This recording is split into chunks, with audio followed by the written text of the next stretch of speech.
And good evening, everybody, and welcome to Going nuCLEar, full-blown coverage of the land. I am Ethan Greenberg, and I am joined by my co-host, Mike Rasinski, and our special guest tonight is Matt Fontana. Matt, thank you so much for joining us. How are you tonight? It's a lot of fun. One of my favorite times of year, free agency, NFL.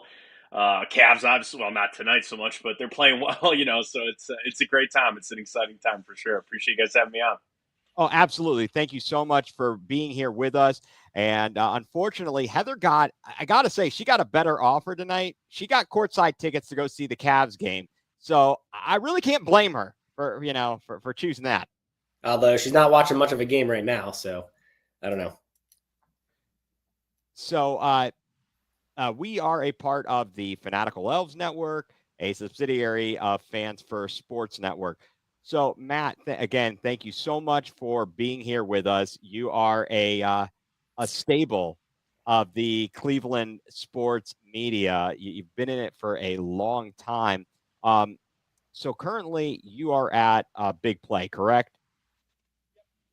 The Big Play Show, Matt Fontana, we air on Thursday evenings, usually about 8 o'clock. And then we just announced it recently, but the show is also going to be airing now on the Rock Network, the Rock Sports Entertainment TV channel. So check your local listings. My show is going to be on Fridays from 4 to 5, and Big Play is actually going to have an hour pretty much every day of different shows. So, yeah, that's going well. Going to get back with ESPN Radio here coming up, and everybody can just follow me on Twitter. At Matt Fontaine 83, I always repost the shows and let people know when I'm going to be on ESPN Radio. So it's good. It's been good to keep busy. Yeah. Now you've got. Let's see. Now, Matt, I can't remember correctly. I know you've got at least one child. How it's like keeping you busy. Oh yeah, 2 now. So they'll be 4 and 2 this summer coming up. So 3 and 1, and our son is quite the adventurer right now. He's getting that little kind of personality to him. He's like they call him three-nagers because he's already like acting like a teenager even though he's 3. And then our daughter is she's in that awkward stage where she's ready to run like faster, like so I'm just running behind her, like trying not to let her fall everywhere. And then she with the nice weather. She's figured out how to ride a scooter. Like she took our son's like little scooter, and she's not even 2 yet, and she started like whipping around the driveway in the scooter. So I have a bad feeling like my daughter's going to be the adventurous one, like running around, jumping off stuff, and the one getting hurt. How do you even have quiet time right now? How come they're are they in bed right now? They're not crawling over you? Yep, they're in bed. That's the nice thing is to be able to do bedtime. It's they're usually down by about 8 o'clock. Daughter likes waking up on this like 5:15, 5:30 thing right now, so we needed to push that back an hour. I thought daylight savings time would help, but it really hasn't. So No, it never early does. bedtime, early risers. Half the time during this podcast, Ryan, our 4-year-old, comes crashing through, and so I'm glad yours are asleep. Yeah, I Basement, mean, they're all the way upstairs. So okay, that's nice. That is real nice. So wait, what exactly? So Rock Entertainment Group. I mean, that's part of the, obviously Dan Gilbert, right? Correct. the channel that he launched. I think there's some thoughts that the Cavs might be there one day, as everything is going on with Bally's now, FanDuel Sports Network and everything like that. So, yeah, Dan Gilbert kind of launched his own TV network. They do a lot of high school sports on there. And they, obviously have a full channel 24 hours a day. So we were happy to be able to step in and be able to give them a little bit of content over there from Big Play. So, yeah, it's pretty cool. We'll have a show on every day. From 4 to 5, Drennan will be on there. The Kyles have a show, like Chuck and Marie and Kyle. Their show is going to be on there. We have a secret show that I don't know if I'm allowed to tell people about because I haven't seen the announcement for it yet. But it's 2 long-time Cleveland sports radio people, and I worked with both of them early in my career. So a little teaser for everybody out there. And then our show will be on Fridays from 4 to 5, so it's going to be pretty cool. Oh, that is definitely cool. What do you think about, just in general, I was going to ask you the radio business, the media, the fact that Odyssey just laid off a ton of people. I mean, why would any of us, or, it's like you're in the business. I kind of am on the periphery, it's not my full-time thing, but why would I want to be in the business when there's always these issues? People would always tell me, like, even early in my career, like, oh, radio's going to die one day, radio's going to die one day. And I said, it's going to change. There will be changes. And I think even just the platforms that are available now, with video and podcasting and YouTube and Spotify and all that. My comeback has always been a couple of points. Number one, you cannot and will never replace local sports and local news. And that's not to say, like, obviously I do ESPN radio and we talk nationally, but people want to tune in. When the Browns signed Myles Garrett, they want to tune into Clevelanders talking about nothing but Myles Garrett for, the majority of that. When the Cavs are on a 15-game win streak, you want to talk about that. So I've always said that, I think local sports will have a foothold, and especially in Cleveland. You can't say that about every, market, but especially in Cleveland, that'll never change. And then I think just from a radio standpoint, the spontaneity of it, the ability to be able to take callers, to be able to interact, like when there is breaking news, especially right now with everything going on, with free agency, when that breaking news, you can't get that with podcasts, and there's a lot of great podcasts out there. And I, am kind of more in that podcasting world now just because my show isn't necessarily live right away, but, and I listen to podcasts and I enjoy it. So I think it's always an ebb and flow. I do think that there was a sprint over the last couple of years where there was a lot of podcasting industry and there was a lot of companies, there was a lot of shows that started, and kind of to your point, Ethan, it sucks, but I think unfortunately some of those are maybe starting to get weeded out a little bit, or, there was this boom, so I think it might even be starting to swing back a little bit. But, I've always said this too, if you put out good content and you build a good community and you build a good fan base, people will find you wherever it is at. And it doesn't have to be tens of thousands of listeners. If you're pretty consistent on a good group of people that enjoy your show, you're going to be able to make that work for you for sure. Yeah, I'll say, ever since college, I've lived, across the U.S. and actually a couple places overseas. And one of the things I've loved about the change in radio, like you're talking about, is I'm able to get the games, the local sports coverage, the podcast, wherever I am. So it really makes you feel more connected, really, to your hometown, that you didn't have that option unless, late at night you tuned into 1100 a.m. and you tried to get that, as the signal was bouncing off the ozone layer and back down to you. But so what got you interested in doing, sports radio in the first place? Actually, Howard Stern for me, because I just wanted to. Yeah, I mean, I think it's a lot of people. I would say I'd love to know a straw poll of people, like, I don't know about now the generation, but like, I'm 35, so like I just remember when Stern was still on terrestrial, and I made my parents buy me a CD player that had a radio in it so I could listen to 98.5 when he was on 98.5 in Cleveland. Yes. And I wanted to listen to Stern every morning. So then I thought about, all right, that's radio. And then I just loved sports. I played sports my whole life. I'm, diehard Browns, Indians, Guardians, Cavs fan, Ohio State fan. So then I was like, oh, this can actually be, a career. And that's what I went to college for. And then it really, my time at ESPN Cleveland all started with just an email from my aunt that she goes, hey, they're looking for interns. And I applied for the second semester of my sophomore year, and that was 2008. And I was able to turn that into a 13-year run, which was, awesome. And being able to be a big play now for 2 years, coming up on 2 years, which has been phenomenal as well. It's been awesome. Yeah, that is amazing. And I know that you did some teaching at the Ohio Media School. So did you kind of pass along what you just were talking about, that same sort of advice to your students about the industry and what they can do and how to build an audience and those sorts of things? Yeah, I really love that, because when I started out, I can't tell you, how many people took time to show me something, or stayed late to teach me how to do this. And I always prided myself on being able to do that for the next generation, because I just had so many people that helped me out. It'd be a disservice to not pass that on, to the next. And, to hear so many people that said, Matt really did spend time with me, or, went out of his way. And, this industry can have people that have, big egos, or it is, it's hard to do. So there are people that come in and that, hey, we're just doing our show, we're focusing on this. They didn't have time, to do it, but I always did, so I really said, if I have the time to be able to show somebody how to do something, or take time to talk to anybody, I'm going to do it, because I want to be able to pass that on. And, just think about so many things that I learned, some the hard way, on how to navigate this or how to do this, job and to figure it all out. If I can make somebody else's path a little bit easier, I'm here to do it. People sometimes, like, oh, that's competition. I'm like, hey, if they're better than me and they truly are, then they deserve it. I'm a big believer in people should get what they deserve, or, if they deserve to have that slot or that accolade, then, let the best person win for sure. Yeah, definitely. Who were now you talked about Howard Stern, and I still listen to Stern every morning. I'll tune into Stern 7 to 9. Then I'll turn on ESPN Cleveland 9 to 1. Then I'll listen to the end of Stern. And then I listen to ESPN Cleveland, from about 3 until I'm done with work. I work from home, so thankfully I can do that.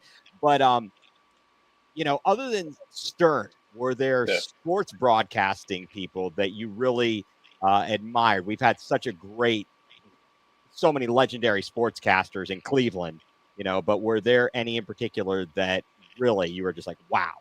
Yeah. I mean, I wouldn't be here today without Riz. That's just, and he knows that. I've told him that. He always yells at me when I say that. But like, to start out, like, the fact that I grew up here and played football for Friday Night Touchdown to work alongside Tony Rizzo, like that, I'm not gonna lie, like it really, like, never even clicked to me, like, when I was doing the show with him, just because he was, it's like there's almost two different versions of Tony Rizzo that I know. The one that I know growing up here and is a legend Fox 8 guy, and then there's like the Tony Rizzo I worked with that, did look out for me, that I went on Arizona trips and to a Final Four with, and golfing at Nemacolin and all that.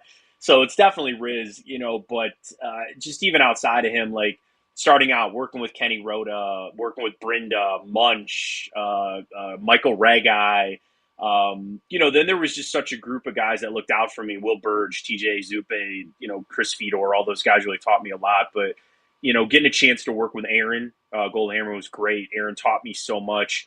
I had so much fun working with Emin and Gerard. Like, those two guys, like, of all the shows I did, working with them was, some of the best, some of the most fun I had. Danny and Nick doing ECT with those guys was the most fun that I had. It was great. So, like, yeah, there's a long list. Getting to know Jim Donovan, that's one of my favorite moments. Not to say like I thought I made it, but just the shock that I was in the Browns press box. One was a long time ago, and I was just walking to my seat, and Jim just said hi. He goes, "Hi, Matt."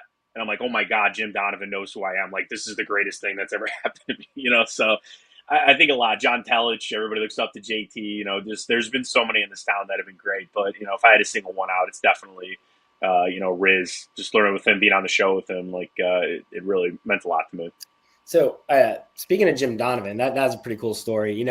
A lot of stories have been written about him, obviously, over this last year. And one of the themes that kept coming out is just how much he would constantly prepare for games and announcing games. And he made it sound so easy, but it's not easy. I was wondering, I'm sure you see the same thing where we listen to your show, you make it sound so easy, but there's a lot of prep that goes on in the background. I was just wondering if you could walk us through a little bit. How do you prep for like a 3-hour, radio show or something like that?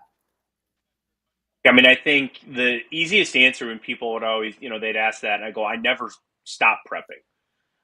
Where everything, and it's trust me, driven my wife completely insane, is that, I'm on Twitter, I'm sitting there, just even things in day-to-day life, when you talk about, the sports are one thing, but I think we all listen to a show sometimes for the not sports or for the life stories or things like that. So it's like the thing of, I'm never not prepping. I'm always thinking about it. Like, I have notes on my phone of segment ideas, of things for, I do time hop, like all this stuff. And I just add to it all the time. So that way, if, hey, we're trying to come up with a new segment here, I got 10 things I've written down over the last couple of months here. What do we think about this? Like, it's always to be in that mindset. It's not easy, specifically about Jim, like you mentioned, like the prep that he went into it. And I fully admit this, and I told Jim this too. Like, I ripped off so much stuff from him because I love doing play-by-play.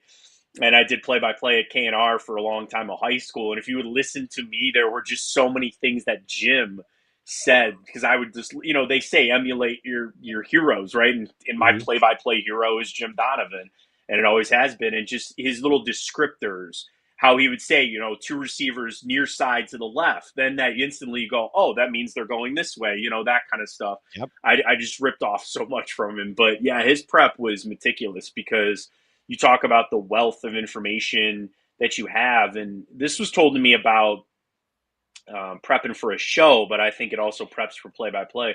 You actually only use about 10% of what you prep, which is crazy because then you sit there and you're like, I prepared all these notes, but did you actually get to all of them in the show? Or as much as these stats you brought up and you did this deep dive here and there, you might not have even gotten to it. And then it comes back to the inherent. You want the biggest amount of prep that you can get because you're only going to use 10% and you only prep this much. Now you're down to this much, right? So it's like if you need to do it. Riz told me a famous story too that his first solo show, he did all this prep, he wrote it all down, and he goes, I ripped through all of it. Literally everything I wanted to. He goes, I looked down to the clock. I was 7 minutes into a 3-hour show. And he goes, I don't know what I'm going to do now for the rest of the show. So, I mean, it's a lot of prep. It's a lot of, sitting down. And I think the easiest thing I always just try to do was put myself in the shoes of who we are. We're Cleveland fans. What do we want to talk about? What do we want to talk about today? And people, I understand when they're like, talk about the Browns every day, or you bring up this Myles Garrett thing every day. And I'm like, yeah, but that's also what a lot of us would like to talk about. The thing is, what angle can I put on it? What twist can I put on it? And it's not just, being a hot take artist or for clicks or anything like that, but is there an angle that we haven't thought about yet? Or is there something we can refresh the discussion about here? So, yeah, I mean, prep is the motherhood of all, sports radio. It's, I can't, another one too.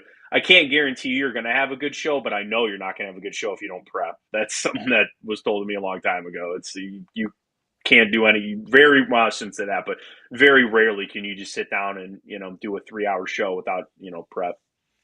Yeah, I don't like to have the blank mind, blank stare thing going on. I've always got to have those notes. So yeah, that's all. That's just, all great advice that you got. And it's something I've learned too. I know you talk about emulating Donovan. I emulate Joe Tate. I emulate, everything's, into cross of the timeline, into the forecourt, line to the lane, put it up, put it in, that sort of thing. I mean, that's obviously I'm covering women's basketball, and we'll get to that a little later. I don't get to see many wham with the right hand there.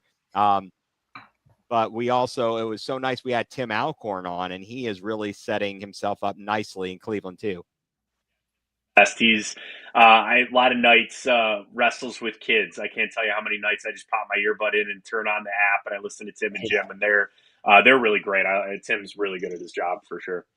Oh, absolutely, absolutely. So you're also you're a Batman guy. What did you make of the Nick Chubb Instagram post after Andrew Berry said, well, we're going to let him test the free agent waters? He actually DM'd me and they were like, can you shed any light on this panel? The thing that he posted. And I thought I recognized where it was from, but I did the Google and there's like another part about he's in a fight and the next panel says something about I don't need to win. And I was like, oh, maybe that's a shot at Myles Garrett, because at that time Myles was talking about winning and all that kind of stuff. But no, I really think that's just, it's the unfortunate reality of where the Browns sit. If Nick Chubb's name was not Nick Chubb and if he wasn't who he was, he wouldn't be. Like, there's no way.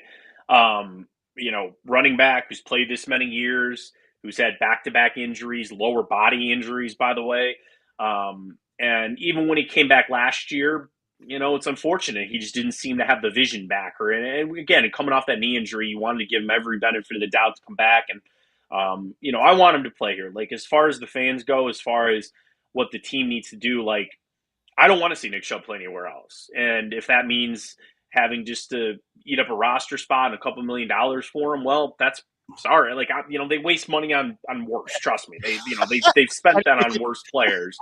And I still want them to draft a guy. And the whole list of running backs that are coming out, it's a stacked class. I want one, maybe even two, but I'd love to have Nick Chubb back. And it's just unfortunate because if it wasn't him, I don't think this would even be a discussion. I don't think he'd be here. So we'll see. And I think it's hard for him to probably realize that, because I would imagine, I had this conversation with somebody too. It was like, if this was 2 years into the future, I don't think there's a question Nick Chubb is retiring. And he's just going to say, you know what, at this age, at this time, or whatever. But he still feels like he's got gas left in the tank, and that's what's going to make it hard. Is it would just be easier to kind of ride off into the sunset and say, hey, I got injured and, I'm at this age, but Nick probably still feels like he can play. And it's also just happened to coinciding in a time where nobody needs any running backs. Like nobody with the draft class that's coming out.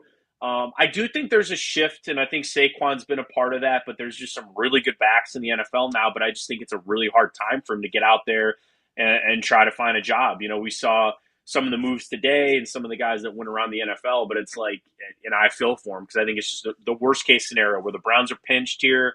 They need to make some tough decisions, and there really is probably not going to be a big market out there for Nick Chubb one way or another. Right. Now, how much of his struggles last year do you think were recovering from the injury, and how much of it also was just the general scheme of the offense, and the whole thing was an absolute disaster?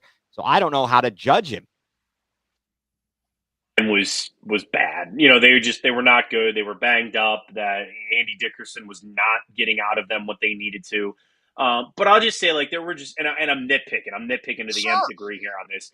There were just some runs where I'm just like, and again, I'm sitting at home on my couch, with my kids jumping on me. Like, it's a little easier from, the camera angle. But, like, there's just cuts where I'm like, I think Nick Chubb 3 years ago makes that cut or does this or does that.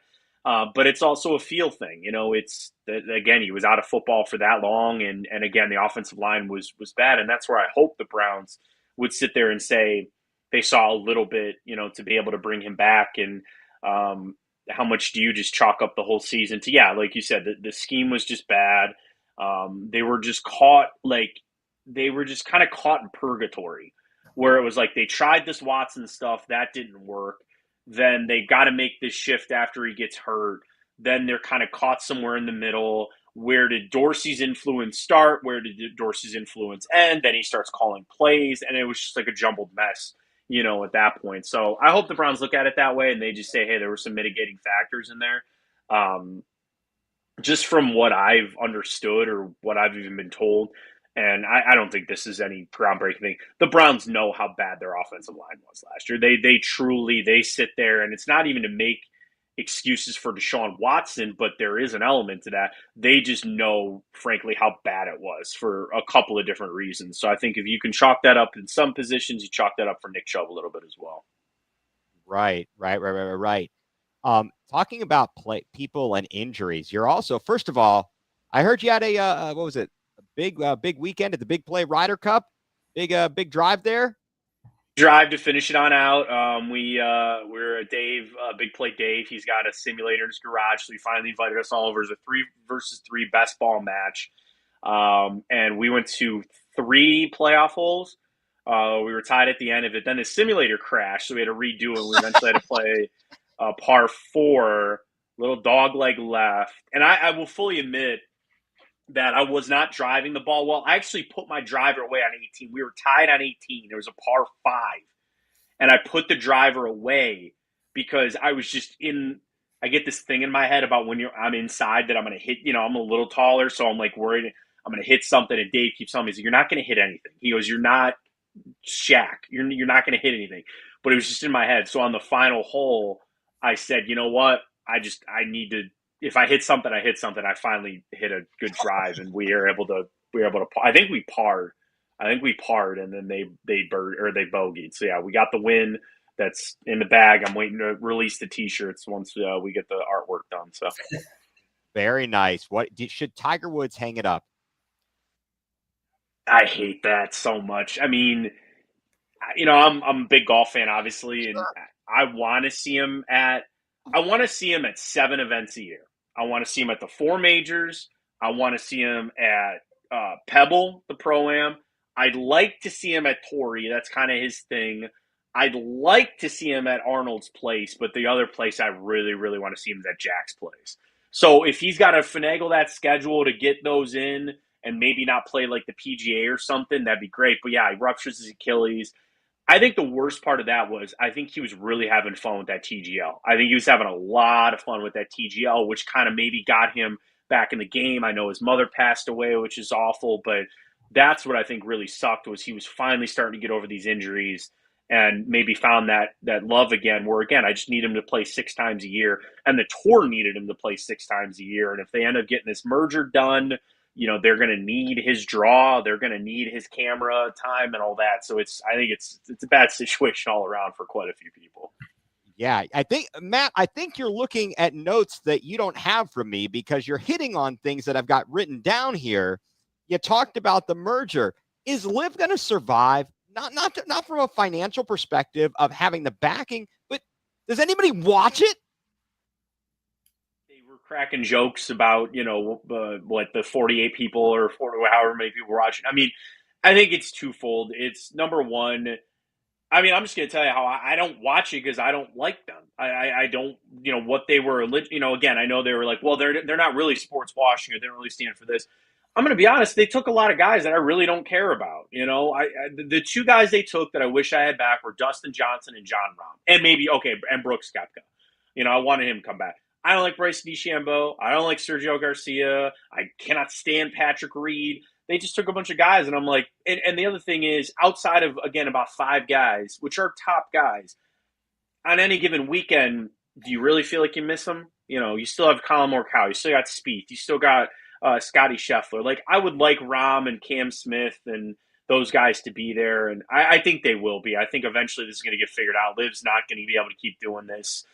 Jay Monahan, who I think is a complete clown anyway, comes out and he's like, well, there's some Liv things that we could, implement in the tour. And I'm like, why? Like, what? This team aspect that you keep thinking is so cool? Like, we don't need that. It's cool because the Ryder Cup is one of the greatest events you could put on.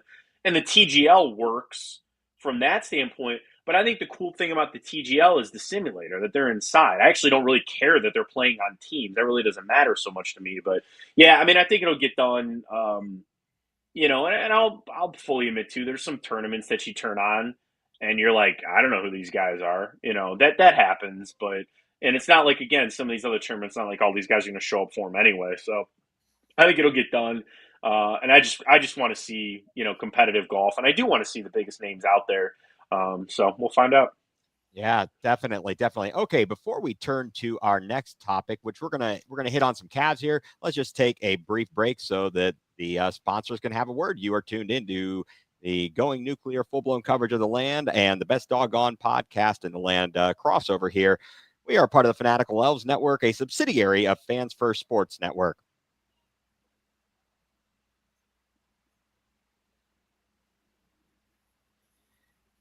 And welcome back, everybody. Best doggone podcast in the land, Going nuCLEar full-blown coverage of the land here on the Fanatical Elves Network and a subsidiary of the Fans First Sports Network. Ethan Greenberg, co-host Mike Rasinski, and our special guest, Matt Fontana. Matt, again, thank you so much for being here with us. So, Mike, do we have a score update here on the Cavs, on our hapless Cavs tonight? Yeah, it looks like it's 75-63. The Nets are up. We're down a starter and our 2 big reserves. So Donovan Mitchell is not playing. Jerome is out, and Hunter is also out. So you would hope, even with those 3 out, with how deep our bench is, we'd be able to keep it more competitive, especially against a team that's 22-42 coming off a back-to-back. But we'll see. Maybe in the second half here, maybe Brooklyn gets tired and we can make a Cavalanche run. But it's not looking good so far. I don't know.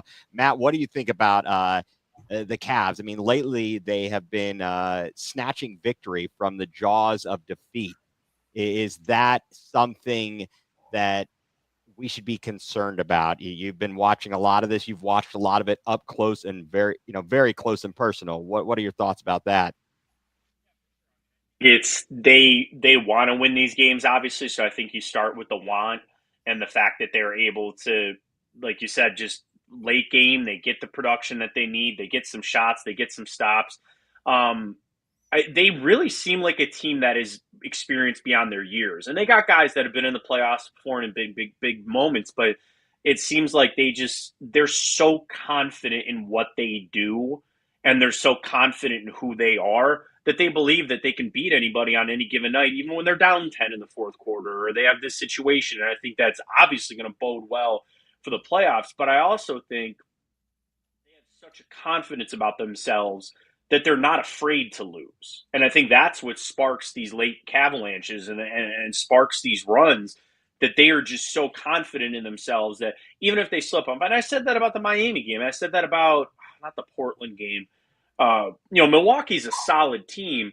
Actually, it might have been the Portland game because it was the back-to-back, right? It was Portland, and I think but anyway, if they would have lost those games or either one of those games, I'd have been like, that's okay. Like, we feel good about where they're at. There's that confidence to be like, it's not like these other teams where one loss and everybody's turning on them and they should, pack it in and get ready for the lottery and stuff. Like, there's a confidence that I think the Cavs have built in themselves, but also built in this fan base where it's okay if they, like tonight, to be honest with you, they lose the Nets. What's going to happen tomorrow? I'm going to wake up and go, we're still the best team in the NBA. That's fine. So they had a bad night. So what?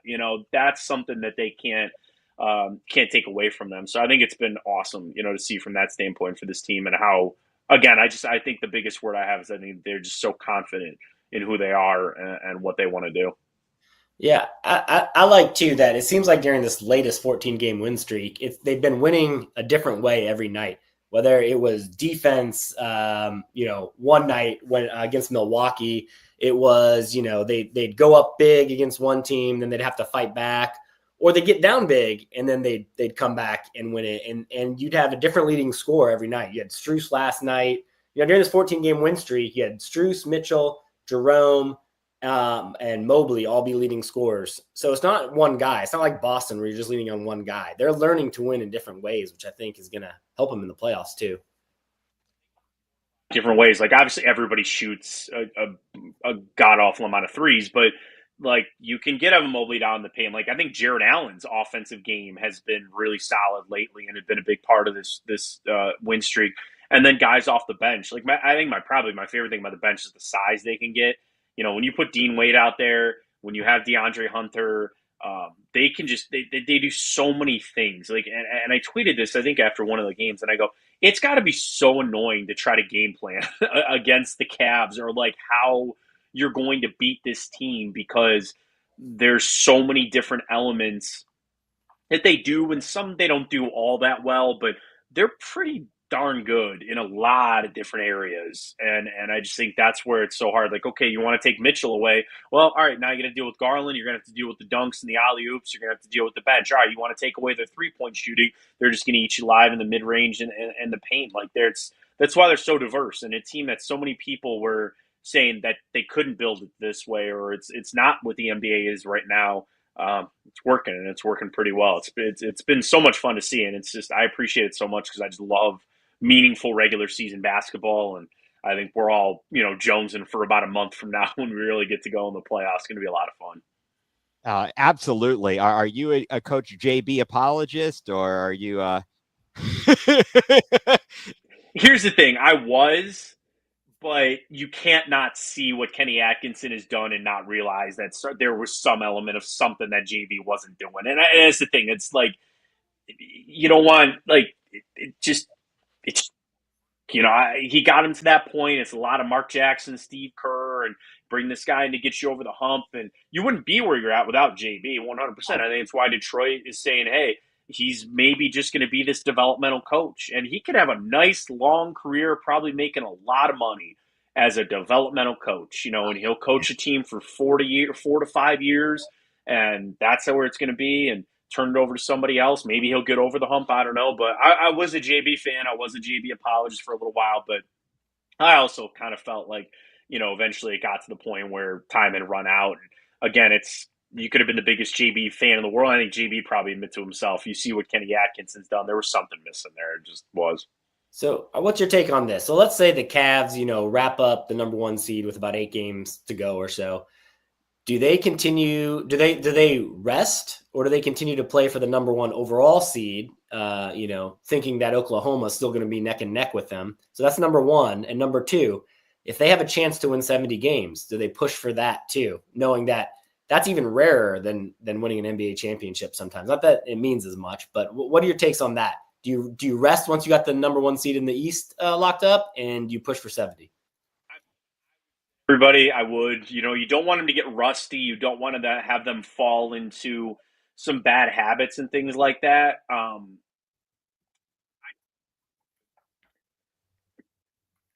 like a spring ball type thing, but like I'd have the starters play the first half, and then it's like, nope, they're sitting down at halftime. Like they're just that's what's going to happen to keep them fresh, to keep the rotations there, but also understand that once it starts, there's going to be a guy that's getting serious minutes that probably won't. What do they always say? You play 8 and you trust 7 when it comes to the playoffs. So you got your 5 starters. Hunter is going to play. Ty Jerome is going to have to play. Mm-hmm. And then you look and it's like, okay, is it Dean Wade? Is it Sam Merrill? And Mike, depending on matchups and things like that. But, that's pretty much going to be it. So you want to keep those guys succinct. You want to be able to keep them in the flow and the rotation of playing alongside one another too. So, yeah, I mean, I really don't. The number 1 seed, team except the Thunder. I would say any other team. But if it was the Lakers, I want the number 1 seed. If it was the Nuggets, I need the number 1 seed. I'm not disrespecting the Thunder at all, but they're kind of similar to us, where it's like they don't quite have the championship experience, and I just think it'd be more even footing, so it wouldn't matter as much. If you're playing LeBron, I'd really like home court advantage. You're playing Jokic, I want home court advantage if I can get it. And then the 70, I wouldn't even shoot for it. I just think they're already kind of in a pickle with trying to get that. So I'd sit them down definitely for the 70 and the number 1 seed, as long as it's still the Thunder pushing for it. I'm okay with the 2 overall seed home court through the Eastern Conference. Heck, Oklahoma might not even make it out of the West. I mean, they're going to ultimately run into or have to battle with Denver. I don't know that LA's how good LA actually is, and they're going to drop here probably over the next couple weeks without LeBron in the lineup. That's certainly going to hurt their standing, but obviously once it becomes the playoffs, we know that LeBron puts a cape on and can carry you for a little while there. So we'll have to see how that is. I mean, it's just the historic fashion of this season for the Cavs. I don't want to see it come to an end without, possibly hoisting a banner and holding the Larry O'Brien. Finals for me. I mean, that's kind of where, and that's hard because you're telling them, I expect them to go through the Celtics in a 7-game series. Like, I'm not discrediting how good the Celtics are. I get why the Celtics are the favorite in Vegas. And they've, had our number this year. And we've had some good battles with them, certainly.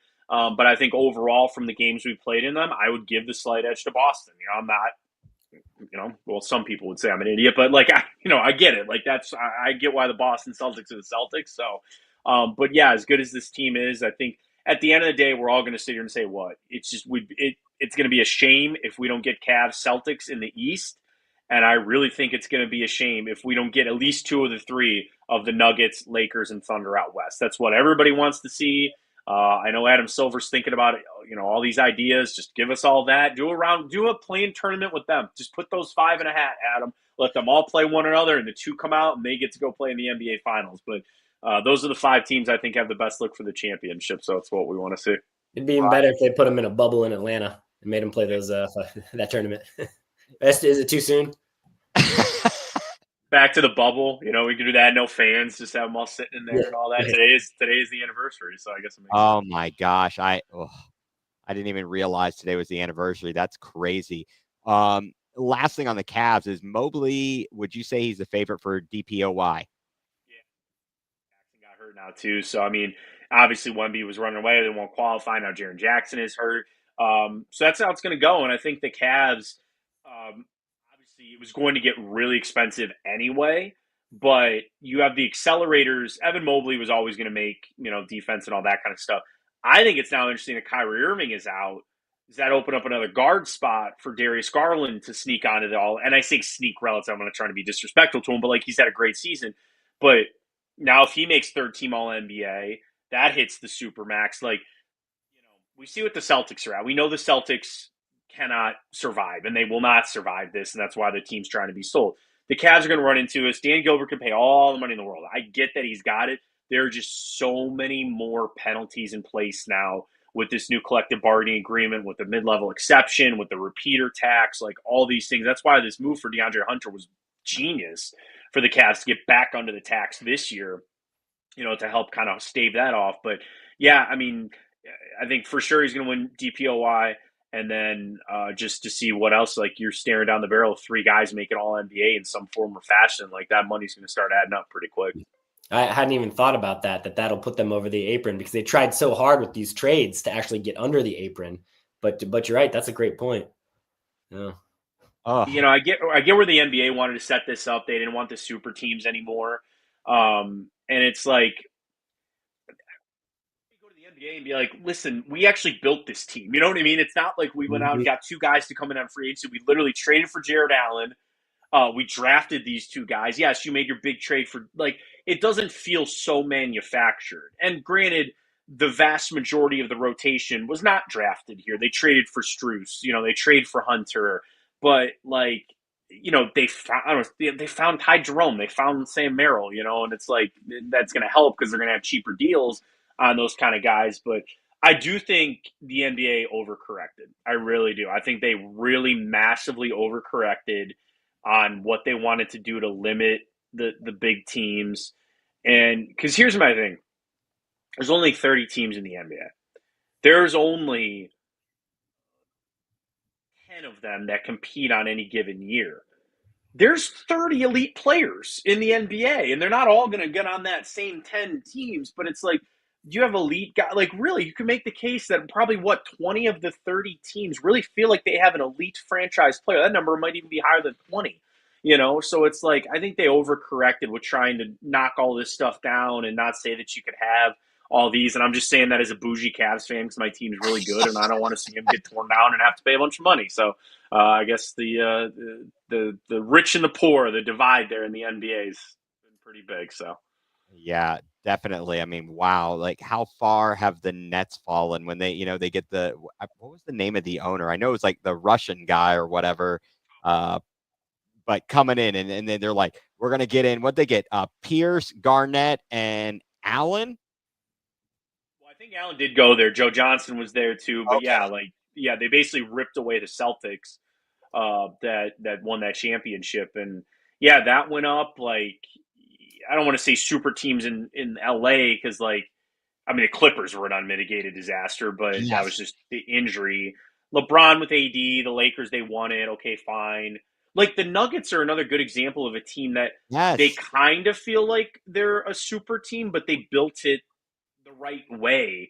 And I guess, like, if you really want to call it, the Celtics did too. They drafted Brown and Tatum. They found Peyton Pritchard. Al Horford's just been there for 400 years. So, I mean, it's just like, they just got that good. All they got was their version of Mitchell is Porzingis.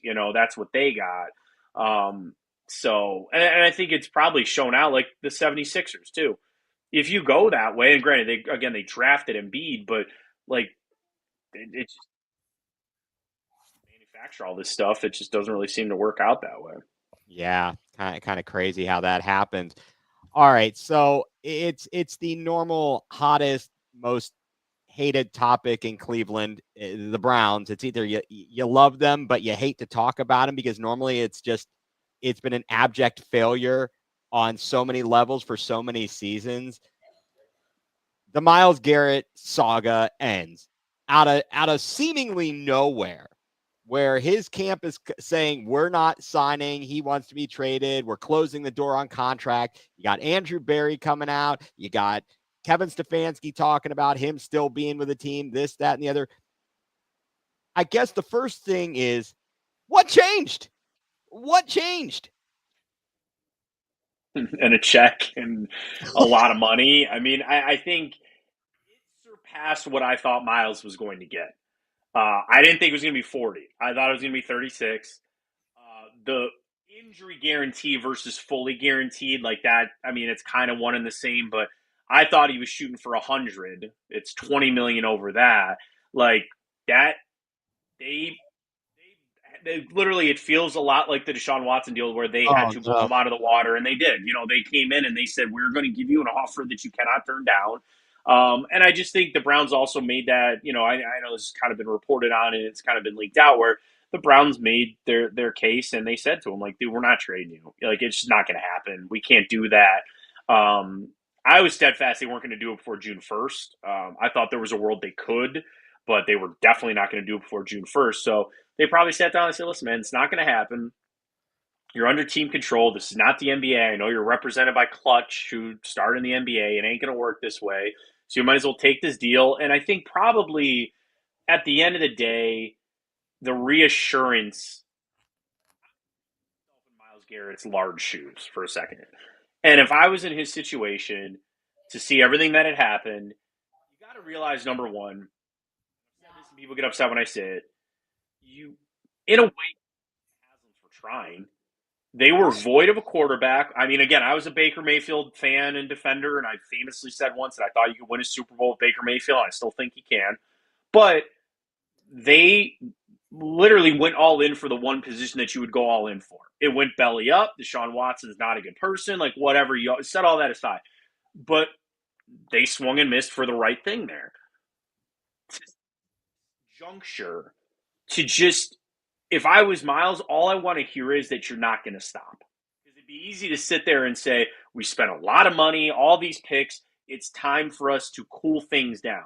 No, you tell me that you're going to keep your foot on that gas. You're going to get after this, and you're going to go find it. Like, we're not going to stop. You're going to go find a quarterback.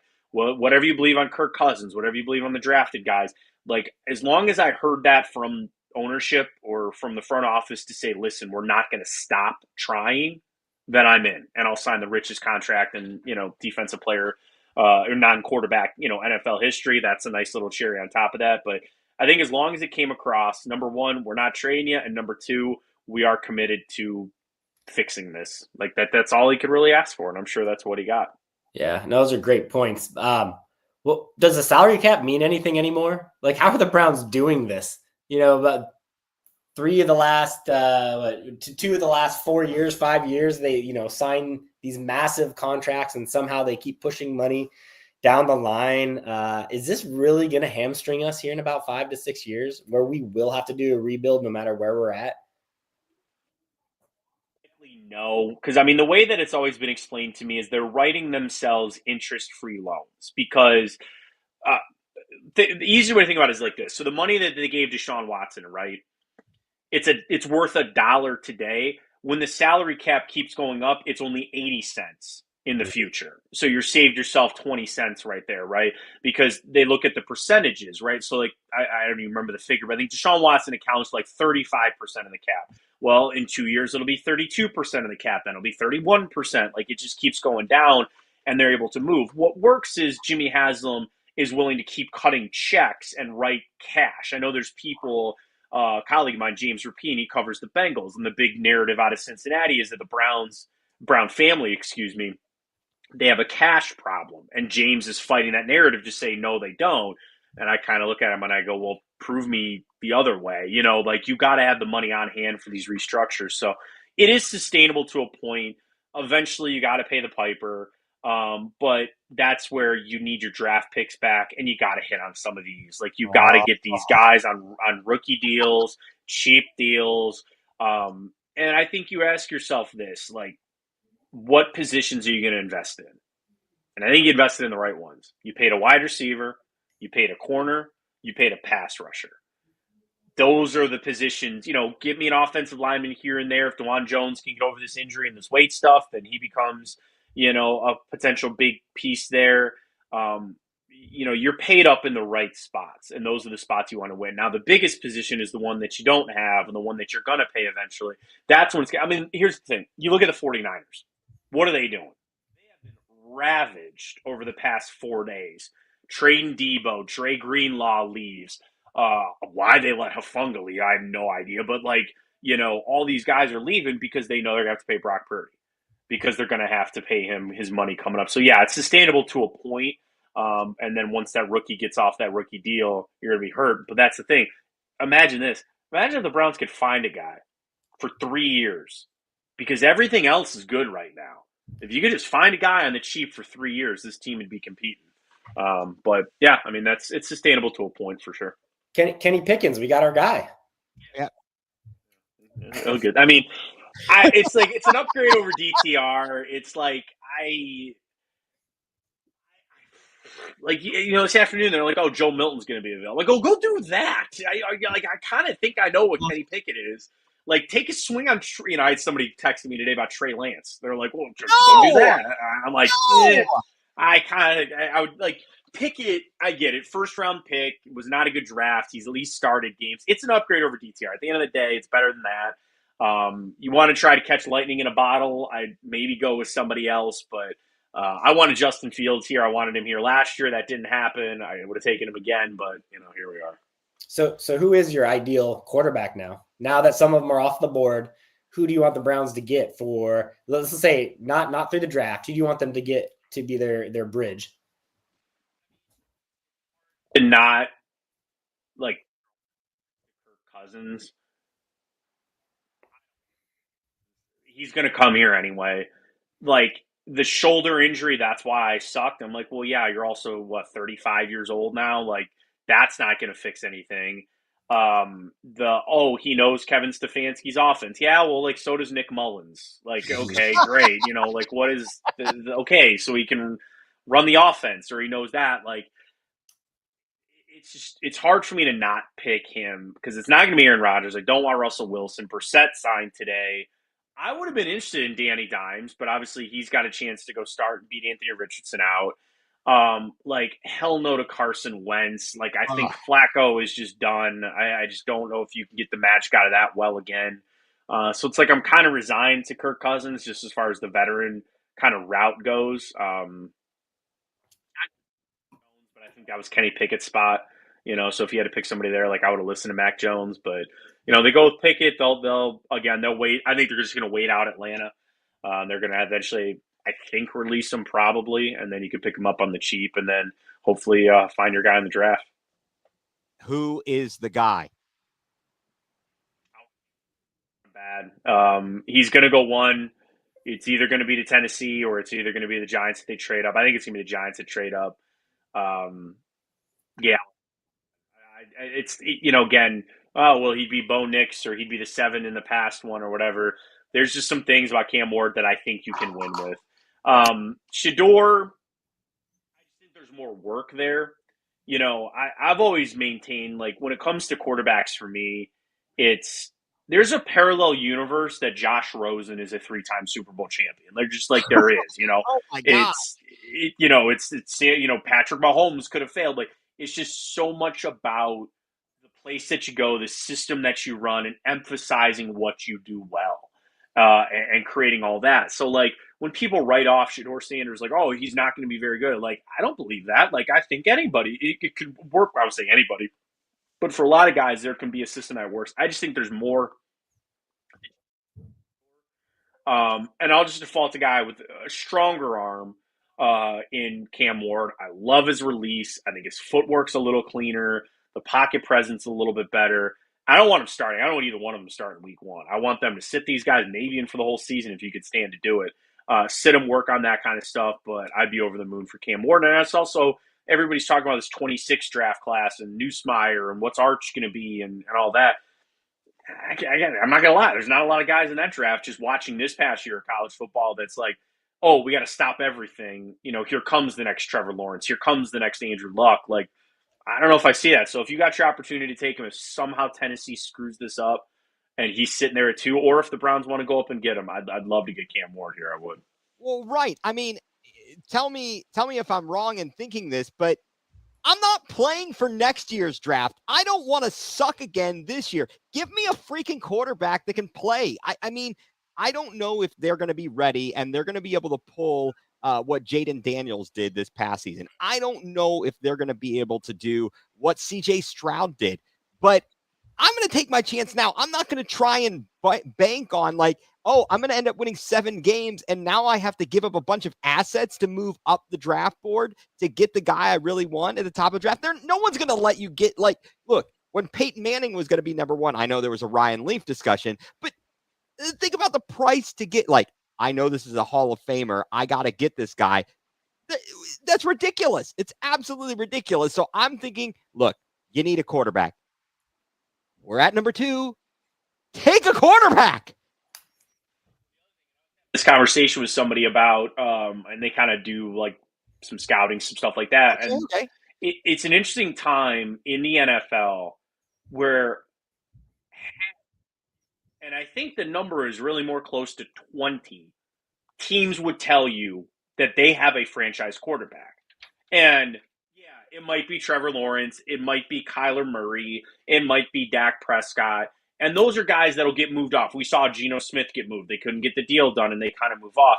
But it's like, it's a little bit of a spoil of riches right now where there are a lot, like really at this juncture, even as we get ready for this draft, there's only 4 teams that are really legitimately searching for a quarterback. Now, it doesn't mean that in a couple years the Rams aren't going to need one when Matt Stafford is done. It doesn't mean that in a couple of years that they're going to have to retread if Kyler Murray's not the guy or, Sam Darnold in Seattle. That'll happen, but it's like, I just feel like, in the NFL, and I think maybe it has to do with maybe shorter times that some of these guys are playing. I just feel like there was times where you just had this mass exodus and there'd be like 5 quarterbacks that all retired in 1 year or fell off. You don't really have that. And it's like there's 5 or 6 guys on each side of it, of the AFC and the NFC, that basically run it, and they're not going anywhere. So it really is just the fight of the next group to be able to go find it. So it's like, to your point, there could be 5 or 6 guys coming out next year. There might only be 4 teams that are going to go need to get a quarterback. And that's why maybe you don't even have to move back up. And that's why I'm with you. Draft one now, see what he's got, or at least get him into practice and figure out what he's got. And if you need to go back and do it again, do it again. Go draft somebody else. Yeah, definitely. I mean, what do you think about, so the quarterback carousel? So Geno Smith is now with the Raiders, right? I'm getting my people straight here. Sam Darnold to Seattle. Is he going to turn back into a pumpkin? Who's he going to throw to other than Jackson Smith and Jigba? I mean, DK, that trade was interesting. They have some offensive line problems. And I'm a big Kenneth Walker fan, but he was really hurt last year. Like, yeah, and then the ultimate question is what is he? I know Clint Kubiak is there, and they were together in San Francisco, right. And that's like maybe to try to some of that connection. But it's like, obviously Kevin O'Connell is the wizard, and he knows what the hell he's doing. That's just one of the situations where I get nervous when you pull a quarterback out of a system, because then you really realize Kevin O'Connell's a freaking genius, and that's probably a lot of what Sam Darnold looked at last year. Yeah, I saw ESPN had a good article where they, Sam Darnold was only like 16th in QBR. They won really with their defense in Minnesota. So he's going to be exposed more in Seattle. So it sounds, their analysis was it was a big overpay for when you had a quarterback there that knew your system, exactly to your point. People always say, well, like the going rate and what you're paying and all that. It's like, look at it this way. He got what, $33 million? It was like 3 years, $100 million, same deal that Baker Mayfield got. It's like, first off, would you put Sam Darnold on the same level of Baker Mayfield? Me personally, probably not. But then if you look at the top tier guys, and I'll just say $50 million. So I'm not good at this, so I'll just try this. Like, that's 3/5, right, of what a guy is. But do you really think that Sam Darnold is 3/5 of Josh Allen? I don't. Do you really think Sam Darnold is 3/5 of what Patrick Mahomes is? And I know Mahomes pay a little bit less, but I'm like, probably not. So that's where I get on the overpay, and I'm like, yeah, that's where sometimes I don't buy that's the going rate. Is he worth 3/5 of what Josh Allen or Lamar Jackson is? And I just don't think he is. Yeah, I'm not sold on him. I think that he had some luck. He had some magic last year in Minnesota, but that end of the season, that was the Sam Darnold that we had all come to know and love or hate. I don't know which one it is. Daniel Jones going to the Colts. How bad does that pick of Anthony Richardson look? That's the kind of, you talk about, we're talking about quarterbacks in the parallel universe and all that kind of stuff. Like, that guy has every physical tool under the sun. Like, what doesn't work, right? That I think is, Steichen, I've just been critical of Shane Steichen a little bit. Like, he's got weapons. He's got Jonathan Taylor. He's got Pittman, who I'm a defender of. He's got, you sit there and you're like, what doesn't work? And you're like, it's probably just him. And quarterback competitions are such a sham. Why did the Colts bring in Daniel Jones? Because they don't believe in Anthony Richardson anymore. Yes. And they're like, well, if he could recapture this, if you couldn't get it out of him in 2 years. Now, granted, again, he's battled injuries. Because he's not a quarterback. He's a running back that's thrown himself all over the place. No wonder he's injured. Concussions, shoulders, this, that. Dude, throw the ball. They know what they got, and that's they try to do this with the competition. Obviously, Daniel Jones feels like there's a chance he wins that. They give him $14 million, I think, tip in their hand, and they could say, well, that'll bring the best out of him. And it's like, when you got two, you don't have one. So if you got two guys in there and you're trying to do this open competition, you don't have one. And really, that's the other rough thing about Anthony Richardson. That guy should still be developing, and now he's going to be doing what? Losing reps in training camp and in preseason to this, I would say, sham of a quarterback competition. Right. But I just, what you got. You don't have it. They're kind of stuck there. And it's, again, did they reach because they had to? Did they reach because everybody else was grabbing quarterbacks? Yeah, I mean, it's the same thing with this draft class that we're looking at, right? It is Shador and Cam up top. Last year I think is probably more of a prime example. You had Caleb, you had Drake May, you had obviously Jaden Daniels, you had Bo Nix, Michael Penix, right? One of those guys is going to suck. It's just the odds tell you that one of them is not going to be good. Which one? I don't know. Honestly, the odds on might be Caleb Williams at this point. I don't know. We'll see. But because of the system and the team he's on. Exactly. Yeah, and that's the same thing. He's got all that there. They finally, made a great hire and made the best hire of the offseason, in my opinion. So, yeah, I mean, and there's a world that, again, 4 of those 5 guys work. You just want to make sure you get one of the 4. It almost doesn't really kind of matter which one it is, but you want to get one with the right system, with the right coach, and try to get the fit there. Right. Absolutely. I mean, what are the Steelers going to do at quarterback? Russ. They can run it back to Russ if they don't get this Aaron Rodgers thing done. I mean, if you're Aaron Rodgers, would you rather play for the Giants or the Steelers? Steelers. My answer is the Steelers, 100%. Malik Neighbors is fine.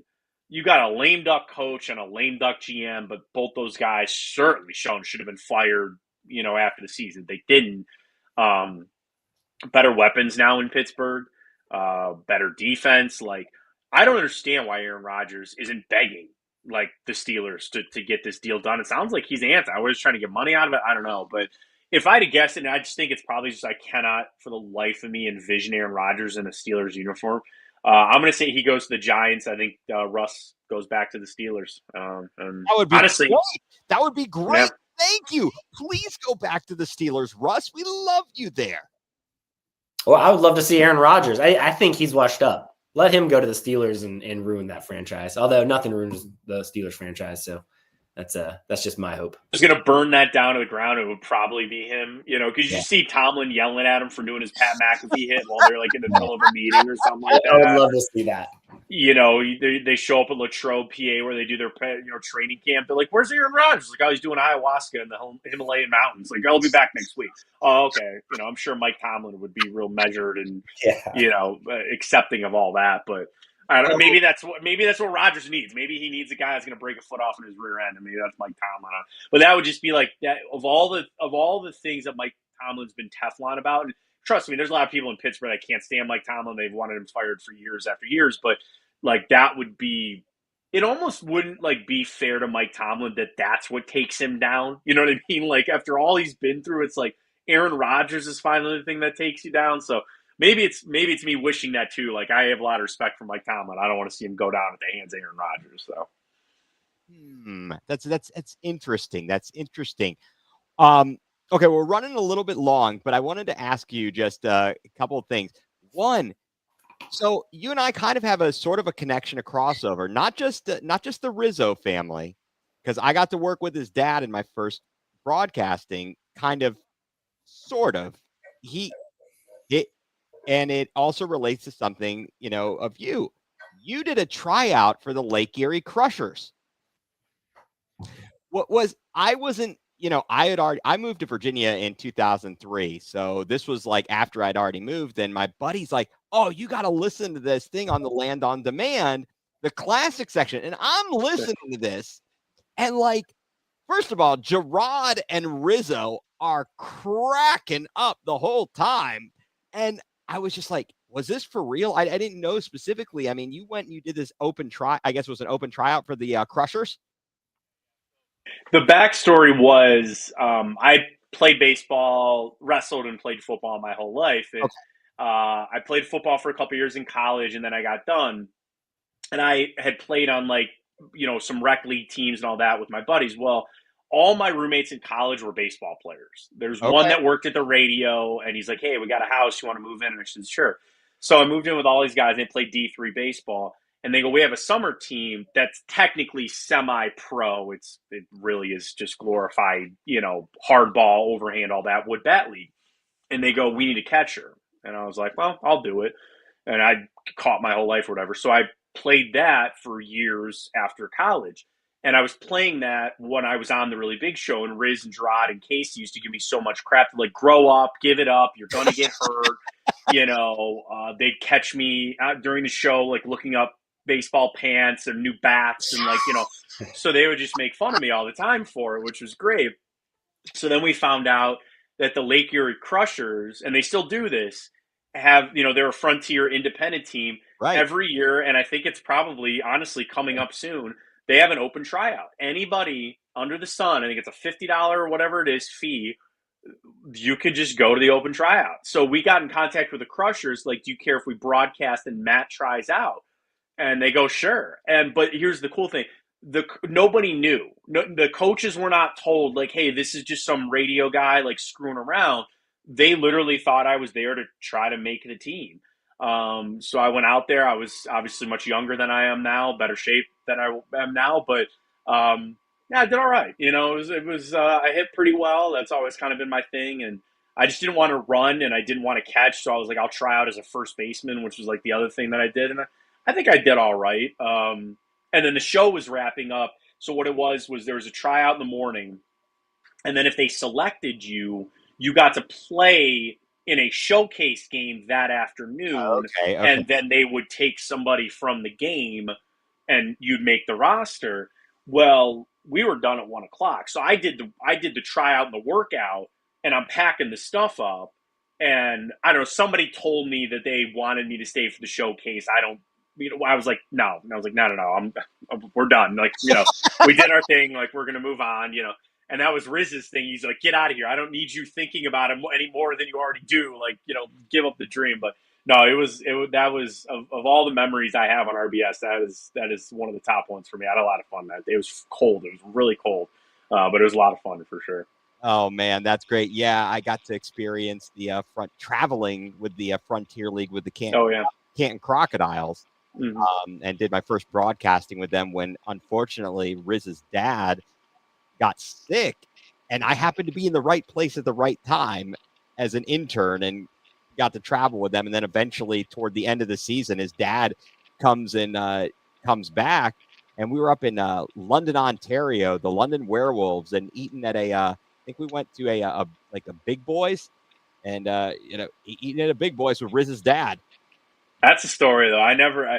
Unfortunately, it passed by the time I got there, but I've heard a lot about JR and just the stories that Riz tells me about him. And yeah, I really do wish I could have met him. I know Tony, I know his boys too. And from everything Tony's told me, there's a lot of the old man and those guys too. So it's pretty cool. Yeah, it was pretty cool. And then we were in O'Fallon, Missouri. And that was when I think Jack Clark was coaching for the O'Fallon, Missouri team in the Frontier League. And so, yeah, some interesting times there.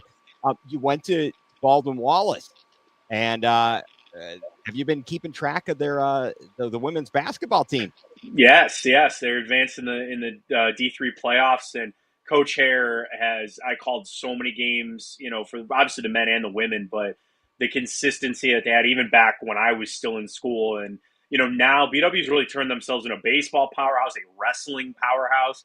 But the women's basketball program has always been just so stellar. And I saw they had the 2 games at Earthsprung, and I was happy to see they advanced. So yeah, it's been awesome to see, because they've just been the model of consistency. It really starts with Coach Hare. She's so good. And she really, if you're a girls basketball player and, you're not, again, of that D1 or D2, like, BW is the place to go. Like they've just turned out so much talent, and they've been again some of the most talking about trips that I've made to Hope, Michigan, and all that stuff covering the women's basketball team in the playoffs. Been a lot of fun. So yeah, I saw the advance. It's really awesome. I'm rooting for them. Yeah, that is great. Well, I was happy to see that they beat Washington and Lee, take out the ODAC opponent there. They've got a player, this girl, Mary Slicener.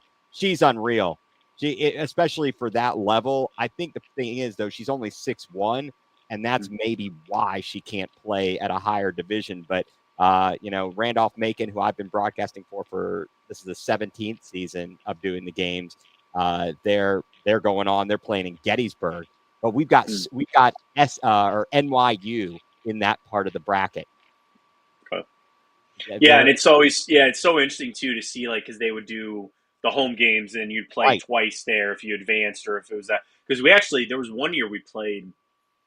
I can't remember, but the home team lost, so there was the two teams that were going to play in the second game. They were two traveling teams, so that was like awkward.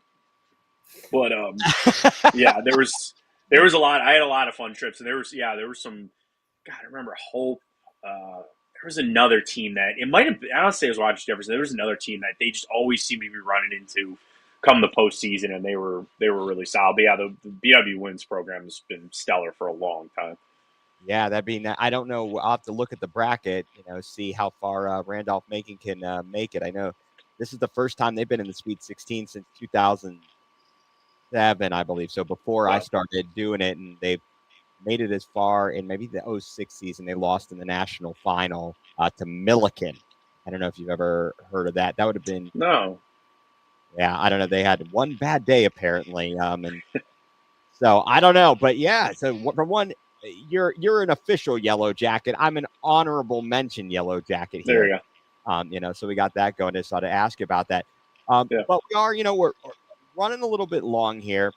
So I just wanted to find out, and as you talk about stealing show bits, I also am a fan of Family Guy, and the guys on the next level. They do the Going nuCLEar segment once a week, or the Grind My Gear segment. I picked up Going nuCLEar because I'm always yelling about something, and so Matt, I wanted to give you an opportunity here to tell us what has you going nuCLEar this week.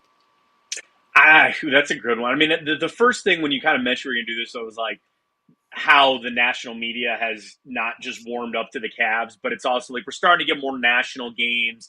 And there's an element of like, that's fine. Leave it that way. I don't really I'm fine being the underdog type of thing. I got to tell you, beyond that, though, the replays and the refereeing in the NBA, and maybe it's just because it's the Cavs. Maybe it's just because Darius Garland keeps getting hit in the face. Maybe it's because they're just getting these bad calls. They have got to have some sort of reform here. They've got to be able to fix. I really think the coaches challenge, like they have this. And granted, Kenny Atkinson's been great. I think I saw the stat. He's like 40 something and 20 in challenges, and I'm like, that's insane. That we're at this point. There really is a challenge a game, and I know if you get it and you win it, then you get another one. Like, I think the NBA's got to figure something on this refereeing, and I really think the easy answer. This is crazy to say. They need to add another referee. Have four. Why not? And it's just like you play it like hockey. Play it like hockey. You have I know linesmen are different than the referees, but you can play the court the same way that hockey. You have one down low, one here, one there. Like, I don't understand why they just don't add an extra one. And granted, you don't necessarily have maybe the breakaways that you do in hockey versus like basketball, things like that. But some of these calls, and it's just when it's so egregious and just so, you missed it. Like, it's slowing the game down. It's just when you got games with 42 seconds to go and it's taking them 7 minutes to get the game done. Like, it's not a good TV product. And I know there's a lot of talk about the ratings and what's going on with the TV on the side of the NBA, but that's definitely probably it for me. So it's like, I'm upset with the Cavs not getting the respect they're deserving, but they're also not getting any calls out there. And that probably ticks me off a little bit more than that. All right. I agree. All right, Mike, what you got? What's got you going nuCLEar this week? Yeah, I'm in the same vein too. With all the successful challenges, it means these are all the calls that the refs are missing too. And there are a lot. So yeah, absolutely. So I'm going to keep mine short. What has me going nuCLEar, non-sports related, daylight savings time. Just get rid of it already. Like, come on. Like, I love the extra hour of daylight we're getting now, but still, come on, we're done. That's pretty succinct, Mike. I'm very impressed with that. I mean, it is 9:15, Ethan. So Is it? I don't even know. And the Cavs are up now with less than a minute to go. Wait, that's going to take another 10 minutes for them to finish the last 30 seconds, Mike. I think that's what's going on here. No, okay, all right, appreciate that. What has me going nuclear? You kind of touched on this, Matt. You talked about the national media coverage. It's just everything. Cleveland is the butt of everybody's jokes in the national media. Or am I missing something? Because it sure as hell seems like whenever there's a chance to use Cleveland as a punching bag, the people on Get Up, the people, the cowards, all these people are Skip Bayless. They're all going to revert to, hey, we got to get a joke out there. Cleveland. I know they're good for one. They stink. And I'm tired of it. I mean, it's just disrespectful. Just because one of our franchises is, well, kind of the pits, doesn't mean the whole city represents that. And there's a lot of other teams that are pretty darn bad too. I don't know, Jets, they're pretty bad. There's others out there. I mean, look at what Nico Harrison did in Dallas. So hopefully it changes. We just need some other teams to really start screwing up pretty bad, and then we'll get off that list for sure. I think that would be good. I do think that would be good if some other teams would get off the schneid there. Come on, you got to step up. Take one for the team, I guess. Take one for the team. All right, Matt. Once again, thank you so much. Tell everybody again, where can they find you, or when are you going to be on again? We're at Matt Fontaine 83. We usually tape our shows on Thursday. They air about 8 o'clock Thursday night, and then starting this week, you can see it on the Rock Entertainment Network 4 o'clock on Friday. Just follow at Matt Fontaine 83. I have some ESPN shows coming up as well, so I always tweet out when it's going on. So you guys can just check me out there. I really appreciate you guys having me on. Oh, well, we appreciate having you on. And I put up here, this is also on Twitter at Matt Fontana Show for your show on Big Play. But I did want to share that as well. Mike, got any big plans for the rest of the weekend? Trying to get over this cold that I've had all week too, which is why I think I sound like William Dafoe from Spider-Man. I'm sick of feeling. I think it's daylight savings time did it to me. So that's what it is. You're going to blame. I think that's a good call there. That is a good call there. All right, then. Well, Matt, thank you so much for joining us. Mike, thank you as always. And once again, folks, you can find Going nuCLEar full-blown coverage of the land, the best doggone podcast in the land, as part of the Fanatical Elves Network, a subsidiary of the Fans First Sports Network. Find the podcast on all your favorite platforms, Spotify, Apple, et cetera, et cetera. And so, for Matt Fontana and Mike Rasinski, I'm Ethan Greenberg, and you've been tuned into Going nuCLEar, full-blown coverage of the land.